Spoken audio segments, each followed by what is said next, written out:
محلى لما تكون يا ولادي في حضني بعد الدوام.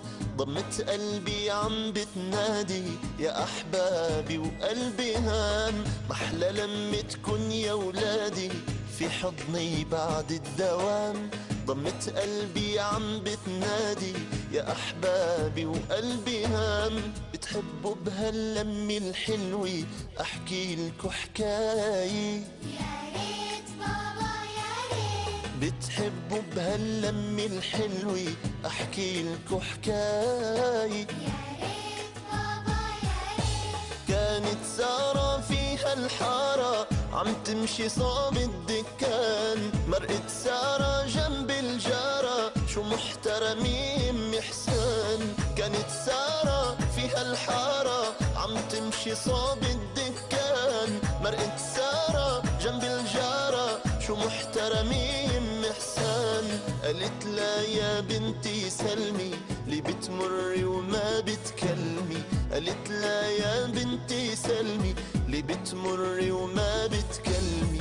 ما ردت سارة عالكلمة وشدت بمشيتها كمان. أكمل الحكاية. يا ريت بابا يا ريت. أكمل الحكاية. يا ريت بابا يا ريت. وصلت سارة عالدكاني قالت بدي كم بيضة. قال لها يا بنتي ما تسلمي خلي مولانا يرضى.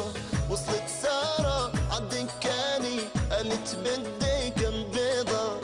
خلى يا بنتي ما تسلمي خلي مولانا يرضى.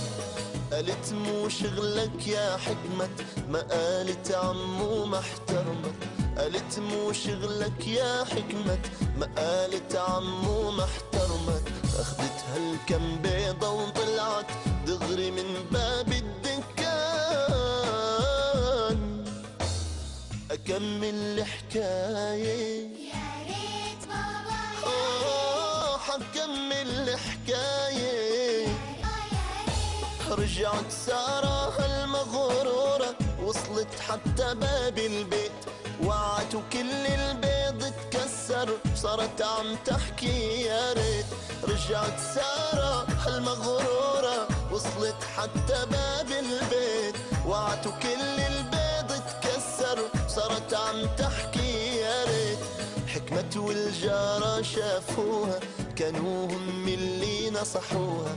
حكمت والجارة شافوها كانوا هم اللي نصحوها. شفتوا الله شو بيجازي من تكبر عالجيران.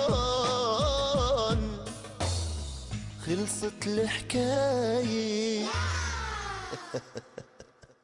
شبكة الشفاء الإسلامية. تدعون إلى شبكة الشفاء الإسلامية. بعد الدوام. ضمت قلبي عم بتنادي يا أحبابي وقلبي هام. محلى لما تكون يا ولادي في حضني بعد الدوام. ضمت قلبي عم بتنادي يا أحبابي وقلبي هام. بتحبوا بهاللمة الحلوة